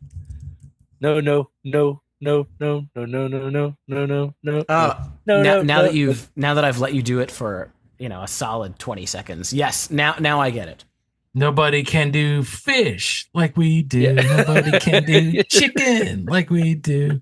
What restaurant's that? Shrimp. What restaurant's that? Is that Long John Silver's or is that Red Lobster? I think I thought it was more like a Fridays or Applebee's. Oh, I don't know. But do you remember that? Oh, absolutely. You gotta find where that's from, because that's the only thing I remember. I don't find it. It's such a I don't care about this song at all, but Well, It it goes back to this half this like a lot of this album is just weird ska covers. It's like it does this album doesn't know what it wants. Like it has ska covers, it has like some 90s music in it, it has like electric music in it, it has like Soul Asylum. It's just like all over the map. It's just an has the odd ska. album. It has the fedora wearing, chain wallet using, pinstripe you How many wearing, Mojo how many Records streams does listening. pinstripe how buying. many how many streams does the Dickies have every month on Spotify? 13. I don't know. I mean, I'm sure they're listening to this show, and we shouldn't just make fun of them. No, They have they're probably like they have almost 102,000 monthly listeners, just so you guys know. so they must have some bangers from their catalog that we just don't know about because we don't know them. Their number one song is called Killer Clowns with K's. No, that must Oh. be an insane clown posse Or that Collab. movie, Killer Clowns from Outer Space. Yeah. featuring Violent J. The Dickies were the clown princes of LA punk. That's what it says in their bio. Oh, Really? did they like dress like clowns? I don't know. Their like bio thing they look somewhat normal, I guess.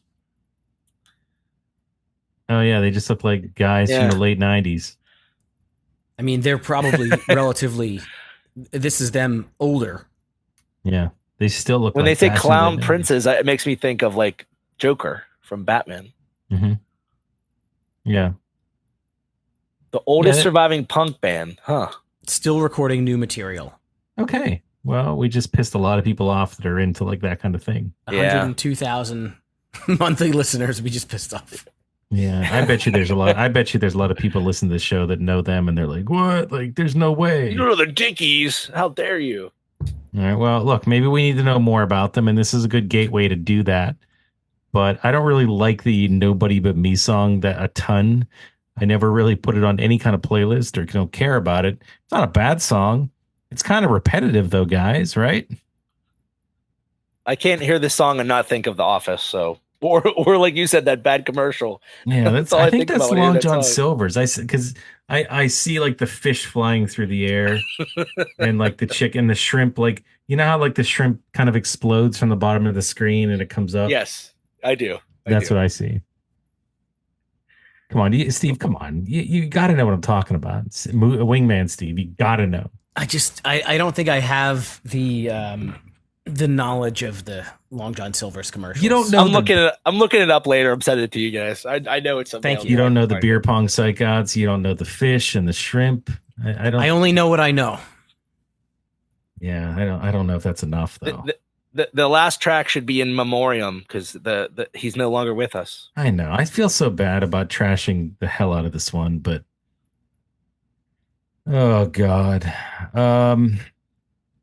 I mean, okay. So here's what I'll say. I'll say this is the best Smash Mouth song they ever did. Is this one? Okay, so I have a question for you guys. This song, as far as I can tell, came out on this soundtrack before "Walking on the Sun" was a hit. So is this like their first like thing that became popular? Like I don't think they had a track before this. It wasn't. It was a like this single. came out in January and that came out in June of that year. Walking on the Sun. That's weird. But was the album already out? Or you're saying the album mean- come out in June? I think the album came out in June. So this Walking was on the Sun pre-album. came out June 30th, 1997. And this came out in January of 97. No, this came out in July of 98. Walking on the Sun was already big by then. Oh. And they put Why Can't We Be Friends on that album, Fushu Mang. Well, then I'm completely wrong. Do you think there was a call? Like, did they put posters up on phone poles saying, "Hey, who wants to be in a song?" And they just like got a bunch of people into a room and said, "Okay, we're just going to say this right here, but we're going to say it 157 times. So let's go." Yeah, the end is gets like nauseating. I was like,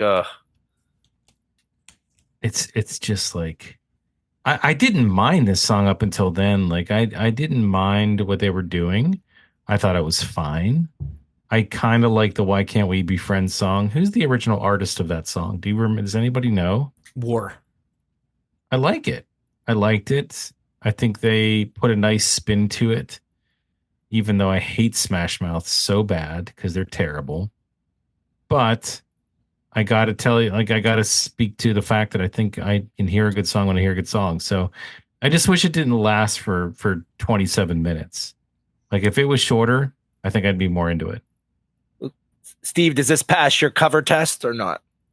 Yeah, this passes my cover test. I mean, Smash Mouth. I wouldn't say that I'm like a diehard Smash Mouth fan by any means, but I enjoy me some Smash Mouth. I like a lot of what they've done. I saw them live once. They were fun. And in this song, like they're not a ska band. I've never considered them a ska band, but they ska it up. I never have thought of them as ska, but I really like this version of the song. It's quite different than the original. They take their own version of it. They add a cool spin to it. I will 100% agree with both of you. The repetition at the end of the song is fucking annoying. Like, they should have just cut that shit out.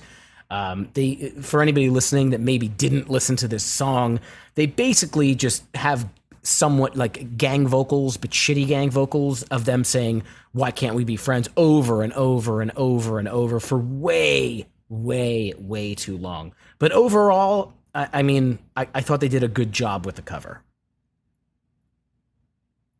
So the best song they ever did was not their song. I don't think it's the best song they ever did, but if that's your opinion, then sure. Well, little known fact, but you are a super fan of this band, but it isn't your number one favorite. I would not call this my favorite Smash Mouth song, no. I'm talking about the band now.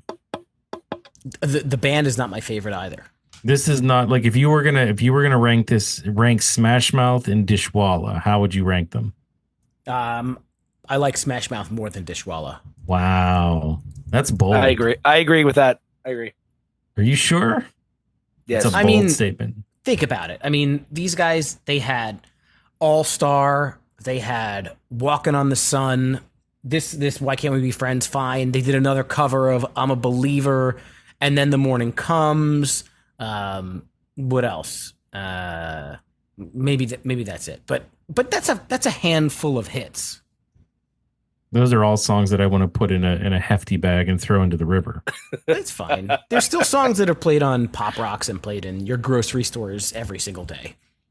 Like just right into the deepest part of the river where no one can. Well, ever I mean, find there's them. probably so many kids that are Smash Mouth fans because of Shrek. Because they were in Shrek. Yeah. So did you already say it? But they love soundtracks. They're on several soundtracks, or are they just on these two soundtracks, Shrek and BASEketball? No, they're on the Can't Hardly Wait soundtrack too, I think. Wow, so they do love soundtracks. Is in that movie. I Or think. I don't know if it's on the soundtrack, but I know it's in that movie. Or they just love money and people were paying them at the time because they were a name. It was a timely band. Did you ever tell Steve your theory about the lead singer that's now defunct? Defunct? He's gone. You mean dead? Well, yeah. Well, no. So Chris had a theory that both that Violent J from the ICP, this guy from Smash Mouth, and Guy Fieri are all the same person, and that they all like did different. It was like he just would do different things. But it was the same guy, but now that guy's dead, and Guy Fieri and Violent J are still alive. So I still would not discount his theory. I would be interested to deep dive. So what you're saying is Violent J did not want to be the guy from Smash Mouth anymore, so he faked his own death. Well, he had that. He had the ability to do that. When you have three personas, you can do something like that. You know what I mean? Oh, I forgot Walking on the Sun. Jeez, come on. Can't get enough of you, baby. Jesus. You have that advantage. Oh, yeah. I forgot about that song too. What, are you still naming Smash Mouth songs? Yeah, I am. And you're like raving over them. I can't get enough of you, baby. Do you remember do you remember we put out an episode 0 where we talked about like what we were going to do in this podcast, and it was obviously like 5 years ago, and it was probably like 5 or 6 minutes long, and if somehow Smash Mouth came up, and then like somebody listened to it, and they're like, these fucking guys like smash these fucking idiots. I'll never listen to this fucking podcast ever. Oh my god, I do remember that. Well, that's great. one thing that's interesting about this episode, I don't know if you guys realize, but the first episode I was ever on was about soundtracks. And Chris, you thought that 99 Luftballons was on this soundtrack, and I said I don't think it is. And you're like, my favorite soundtrack is the BASEketball soundtrack because that Goldfinger song's on there. So we have come full circle, gentlemen. We have. And I might take that back. I don't know if it's my favorite. Yeah, you just gave away Chris's ranking it. I do feel like I want to say I want to put. Oh God, you know, it might still be though. It might still be because of these Real Big Fish songs. Because I'd put it up against American Pie. I would say it's between those two, for me. For me, I don't know. Like I looked at some of the other soundtracks I owned downstairs, and I don't own a lot of soundtracks. I Man on the Moon is the other one. I'm not sure. Like I have a ton of soundtracks. I used to buy them all the time. Do you? Do you still have them? Yeah. I keep. Those are the ones I didn't sell. I kept them, all those. Also, because I don't think they wanted them. Do you have the Go soundtrack? Yes, I do. Go with It's Katie a Holmes. good soundtrack. Yeah, it's a good soundtrack. You know what soundtrack I really wanted, but I never got was Cruel Intentions. Oh man, I think that was one of those ones that had half symphonic music. I don't think that it was all colorblind song is really, really good. It's amazing. It's amazing. See, we agree on something. That's a Feel the Feels type song. It's great. I love that movie. I love those songs. But we did it, guys. We got through all of them. This was a long episode, but I don't care. This was a great one. You need to listen to it because there were so many good things we talked about here. And if you haven't listened to this, if you haven't listened to the soundtrack yet, if this is all new to you, just pause the show right now. It's almost at the end, but pause the show and go listen to it. And then think about the things that we said. And maybe form some of your own opinions and let us know what you think. Now that you're back from listening, this is a great time for us to get into the next segment, and that's ranking it. So, guys, let's try and rank our top 3 favorite songs from this soundtrack. I always say that guests go first, and I think we got to stick with that. So, Movie Steve, I'm sure you're ready and you're prepared. I'm ready. Including the songs that were not on Spotify. What are your top 3 in order from this album? Okay. So my honorable mention, because I have to have one, is a song that's not on the soundtrack but is in the movie. It is Trey Parker singing "Warts on Your Dick," which is a hilarious song. And if you're not sure what I'm talking about, just go on YouTube and type that in. It might not be a good YouTube search, but yeah, don't search that. No, YouTube is safe. I mean, you know they can't show that on YouTube. So also, Chris, they left one song off the soundtrack that's one of your favorites, and that's the Scat Man. But anyway, wow. Number 3 for me is "Take on Me" because it's awesome. Mm-hmm. Number 2 is that Nerf Herder track, "Don't Hate Me Because I'm Beautiful." I really like that one. And then number 1 is obvious, "Beer," which is like the best Real Big Fish song and one of the best soundtrack songs ever. Easy. Ever. I thought you were going to try and go Cherry Poppin' Daddies, Steve. Never. For sure. All right, so I feel like mine's going to be the most uninteresting one because I'm going all chalk. I'm simply going to go "Hopeless" by Goldfinger at number 3, "Take on Me," Real Big Fish number 2, and "Beer," Real Big Fish number 1. Is it right to do "Beer" number 1 though, because that's on another album? It's on their album. If it's the best song on this album, you can do it.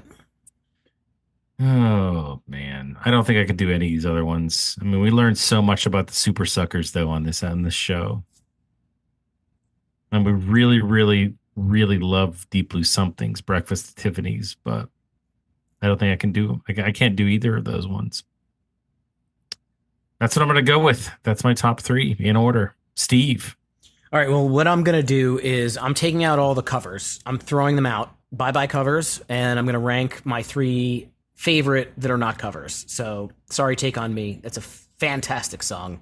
But I'm going to go with number 3, "I Will Still Be Laughing" by Soul Asylum. I enjoyed that one. Number two, with all of their 91 followers, Lemon Yellow by Plasticine. Like that song a lot. And number one, agree with both of you gentlemen. Beer is the best song and fits the best on the soundtrack. All right. Well, I tried to figure out a creative way to come at the second of two ranking it, and it's going to be tough. Like, I feel like we could probably do our top two psych outs, but I don't have a list of them, and I haven't seen the movie in a while, so it might be really challenging to do. So why don't we just kind of go back to the chalk and just give this film overall a ranking from 1 to 10. 10 being the best, 1 being the worst. Movie Steve's got to go first. All right, all right. I'll give it a solid 8 because it does a lot of things, and honestly, on paper, this movie should not be as funny as it is. I think, like I said, it's like peanut butter and chocolate. It's a good sandwich of the Zucker brothers parody, like while still kind of like commenting on kind of sports movies and just sports in general, and then also kind of mixing in Trey and Matt's kind of goofy humor, with a little Ernest Borgnine and Yasmin Bleeth. So yeah, I give it a solid 8, 8, 8, 8. Don't forget Jenny McCarthy. Oh yeah, she could suck the chrome off a trailer hitch. That's not perverted. That is what happens in the movie. Yeah, that's not just Steve saying that. I guess I'll go next. I'm gonna give it. You gave it a solid 8. I'm gonna give it a solid 6.5. It's better than average. It's not one of the best comedies, but it's enjoyable. So I'm giving it kind of that better than middle of the road rating. I'd say anything from 6 to 10 is like some of the best that you've ever seen. I don't know about that, but okay, I 6.5. I do. You guys are in the upper echelon here. I'll be right there with you. I'll say 7.3 Wow, is very where I'm specific. going. 7.3. A lot of it's rooted in nostalgia. I didn't see the movie a lot. I will go back to that again. I will openly declare that, and I do not want it to seem like I'm rating this movie based on the fact that I have an opinion because I can't remember. But I will base it on the fact that I know that what I did see was definitely funny and the nostalgia factor. Hey, I like movie Steve said, a lot of people we know watch this movie. It got quoted all the time. It was ingrained in a lot of the fun stuff we did in the late 90s and early 2000s, which there definitely was a lot of fun stuff that happened during that time period. And to kind of back that all up, it had an amazing soundtrack that we just talked about. So that's where I'm at. Awesome. Movie Steve, thanks so much for joining us. You want people to follow you or do anything or plug anything? Nope. I'm just happy to have power again. Power is in the literal sense, electricity to his home. Yeah, 5 days without power, not fun. Don't recommend it. Lost like $800 in food. Never fun. Glad that you're back in business. $800, like all that caviar you just bought. No, I mean, because like think of all the stuff I bought from Sam's Club. I have a freezer chest. I have a whole fridge, all wiped out. And we had just gotten grocery order. Like That sucks. But what if it was the caviar? day before? I would have eaten it all. Just you would have eaten can after can of caviar real I'd quick. be like, it's gonna go bad. We have to eat it now. I don't think you can do that. I think it makes you sick. Says you. I watched Weekend at Bernie's over the weekend, and they had caviar in that. We'll have to talk about that movie someday. But that's for another day. I will say once again, thank you for coming on, Movie Steve. This was the perfect episode for you to come on and talk to us. So we'll have to do it again sometime. And hey, there's a call to action for all of you guys out there. If you like Movie May, which I know you do, go watch the movie and listen to the soundtrack and let us know what you think. I love conversation, even if it goes against what my opinions. That is still a lot of fun because if you have alternate opinions or you think that some of the things I said are worth mentioning, as really, really just great stuff. You could do that in our Discord server. So check us out at our Discord server. hsnepod.com is our hub. That'll direct you to that Discord server and any of our other socials as well. That is right. And join us on Patreon. That's patreon.com/HSNEpod. Shout out to our patrons, Tom, Jason, Nick, Sam, Jeff, Ashley, and Punkish Dad. You can join the community and get bonus episodes and lots of other fun stuff. Also, if you enjoyed this particular episode or any of them, give us a 5-star rating on Spotify, Apple, or wherever that you're listening, and you can write us a written review. We'll be back next week with, I think it's our last Movie May Soundtrack Edition episode. Until then, keep on rocking your dad bods, throw up your rock cans, and blast the pop hog.